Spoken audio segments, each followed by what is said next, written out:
Data and statistics are the backbone of the choices governments make, the services citizens receive, and the policies that shape our economies. In this new Paris 21 podcast, Johannes Jutting, development economist and head of Paris 21, speaks with an expert to explore how the fundamental principles of official statistics play out in real life. I'm Rodrigo Ortiz, guiding the conversation from behind the controls. Welcome to Trusting the Numbers, from Principles to Agency.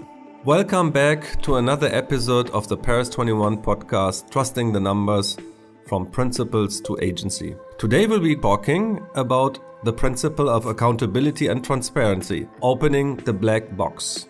I'm so delighted to be here today with Sian Rasdale, Chief Statistician from the Foreign and Commonwealth Development Office of the UK. Welcome, Sian, to the show. Hello, Johannes. Lovely to be here. Wonderful. So let's get started. When we talk about opening the black box of statistics, what does that mean to you personally? Oh, great question.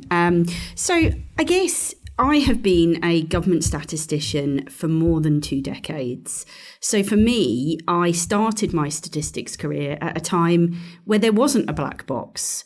Everything we did was actually done using quite manual methods. We used some coding, but even then we were really encouraged for all of that work to be really transparent.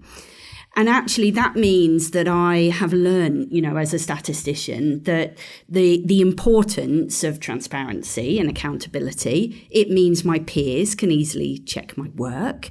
It means users can reproduce the analysis that I am publishing. It means others can check our work and challenge us. It might mean that actually over time our analysis gets better. But in this era, more and more of our analysis is being produced using algorithms and a whole range of methods where it's a lot harder to be transparent. Those methods are in the black box. And ultimately, with more in an era of mis and disinformation, we need to really work hard at how do we find ways to open up the black box? How do we build trust with users? And how do we make sure there's kind of accountability around all that analytical work?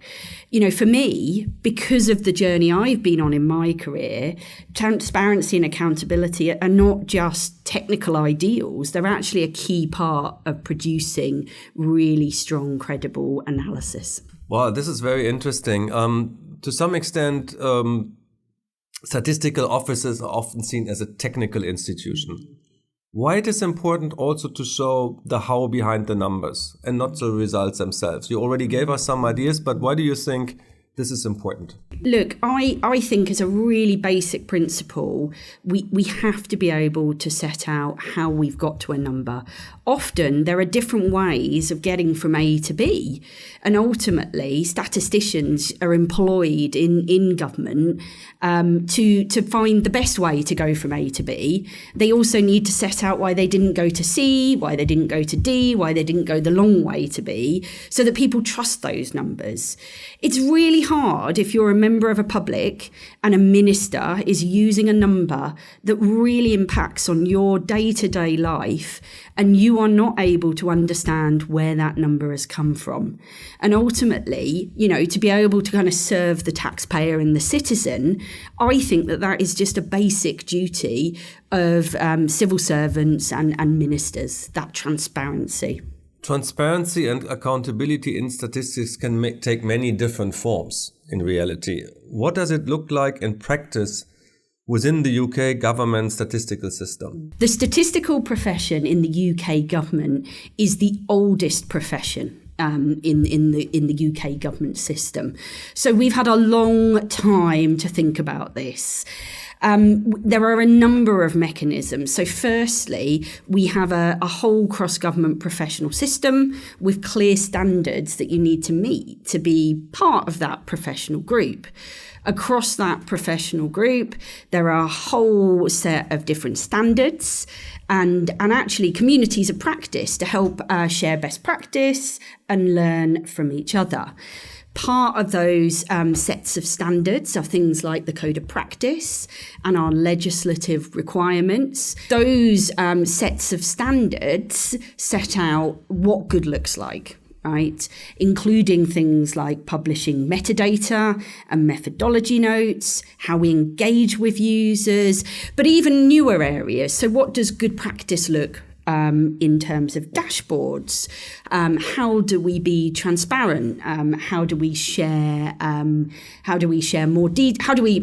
How do we update users on changes in methodologies? There is a huge amount of guidance and best practice and standards built into our system.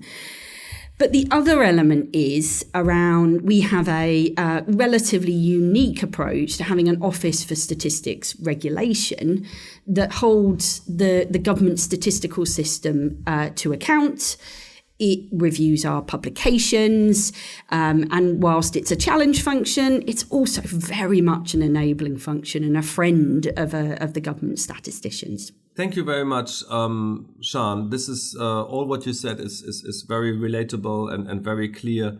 Could you just maybe give one example where transparency about methods or data sources helped strengthening public or policymakers' trust? Yeah, great question. And I can think of so many examples, but one that was quite early in my career as a statistician, where for me, I learned so much about that importance of trust from the perspective of helping the media communicate really complicated data. So about 20 years ago, when I was working in the Scottish Government, I was working on the Scottish Index of Multiple Deprivation, which is a very complex small area statistics publication, grouping Scotland into about 6,000 small areas, and then for each area creating a deprivation rank. The challenge that we had was that the media often misreported that data, and they misreported the data in a way that described areas as the worst area of Scotland and the best area of Scotland, and not reflecting the fact that actually the deprivation index was a tool to support policy and funding making decisions and was based on a whole series of data.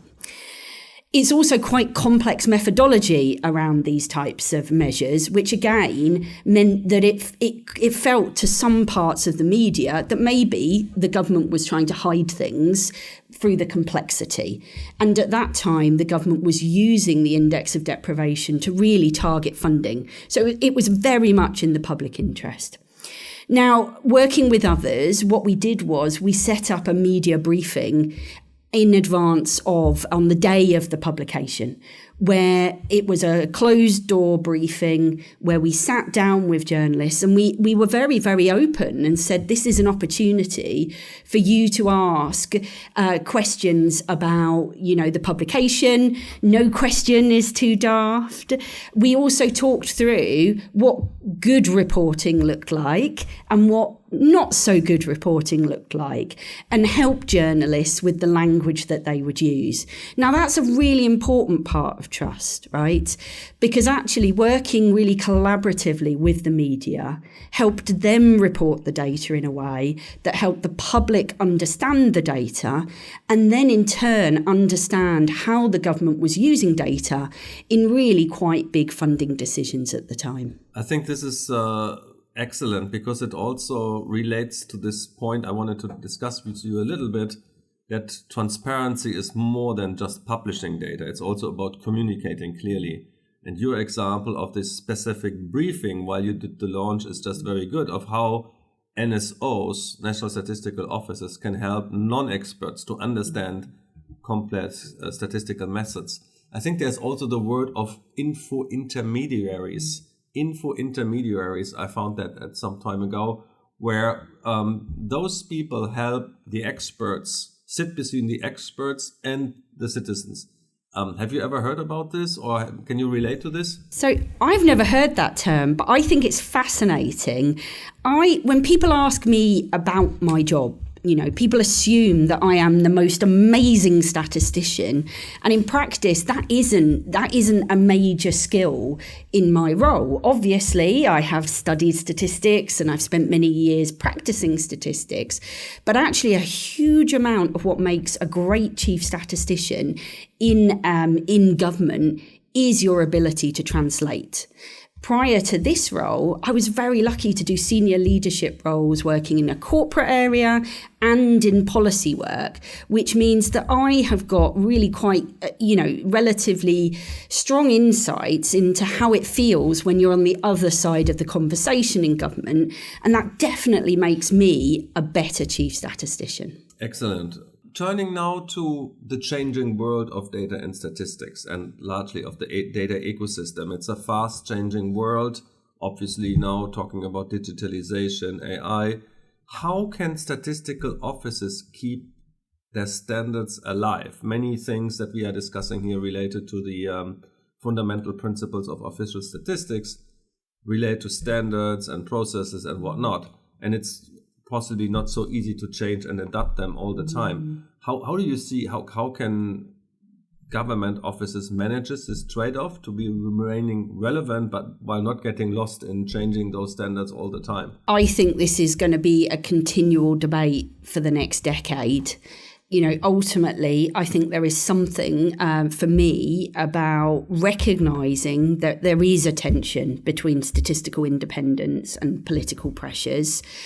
And that at times, the balance might go the wrong way. For me, I, during my career, have seen a number of moments where the UK has really safeguarded statistical integrity during really politically charged moments. And I think particularly, I never felt prouder of being a statistician than when during COVID in the daily government briefs, the national statistician stood up and was part of that, senior government messaging on what was happening in the UK.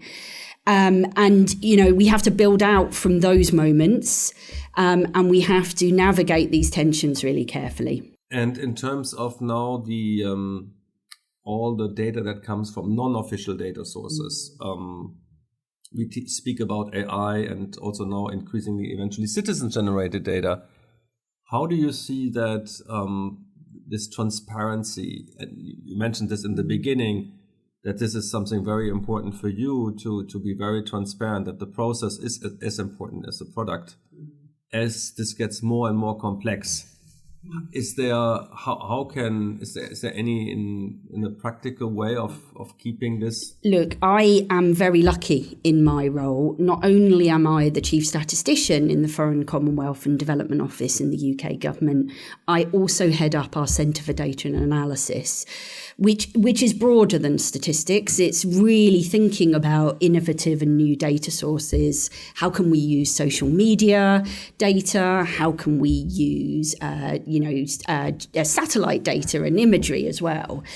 That means that I am challenged every day about different ways of thinking about analytical problems. What I need to navigate is the analysis and data good enough for the decision that we're going to use it for? There are scenarios where we need to produce analysis, statistics and data that is hitting a much higher quality and certainty level, and particularly when we want to publish that, or it's going to be used to hold the organisation or UK government to account. But there are other scenarios where new innovative approaches using AI, using data science can help us bring another perspective to a problem.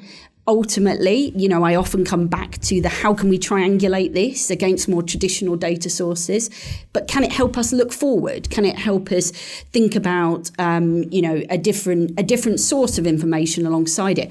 Ultimately, can it make it us better as analysts? Yes, probably. But we need to think really carefully about, can we communicate the quality of that data?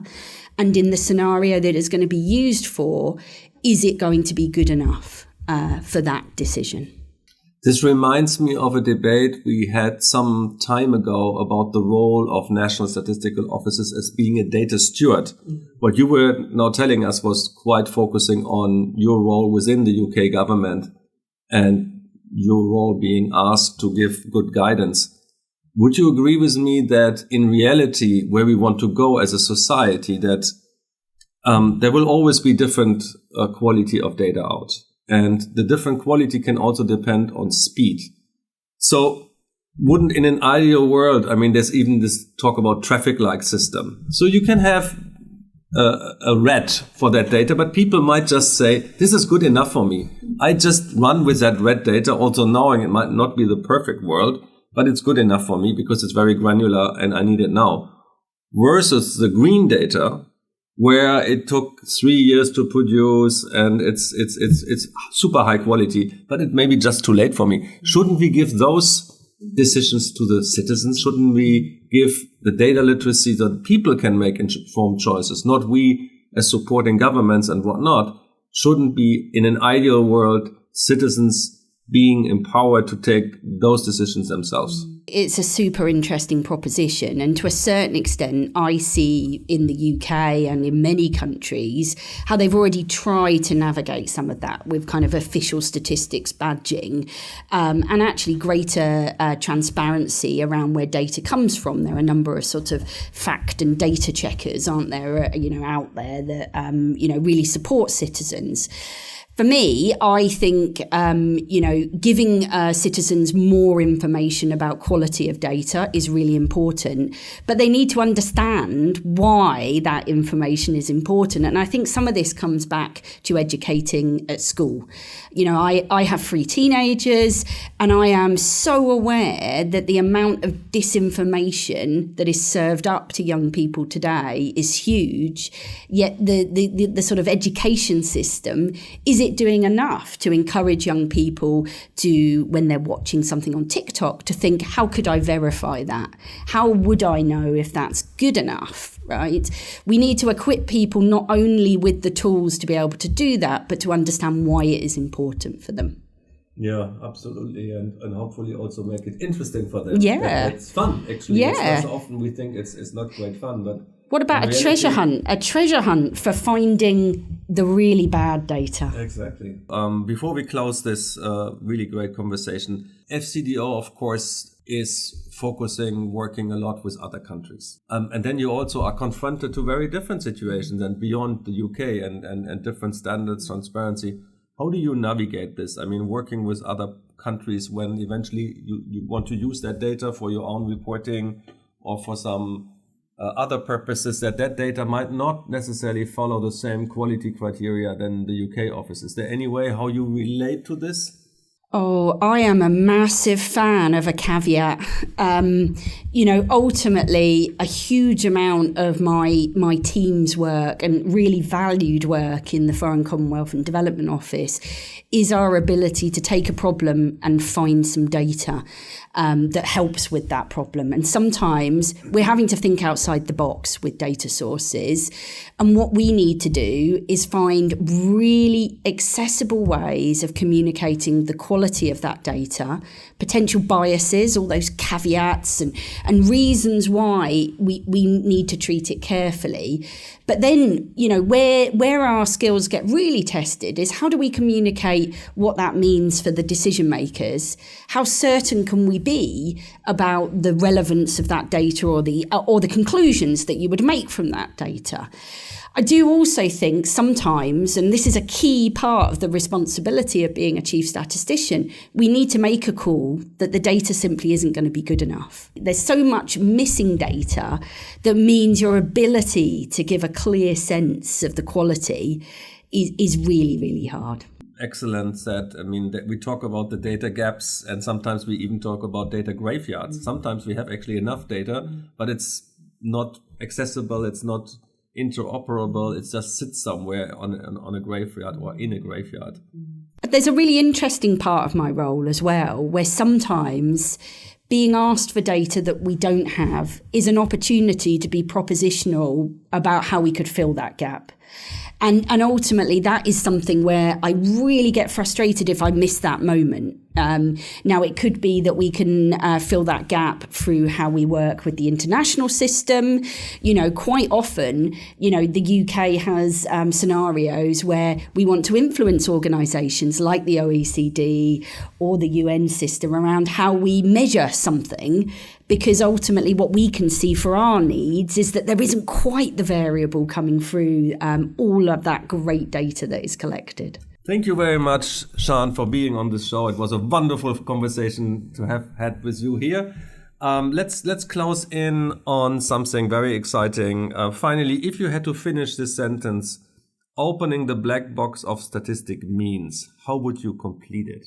A world where all citizens expect transparency, understand why transparency is important, and are able to use that data to help drive a better world.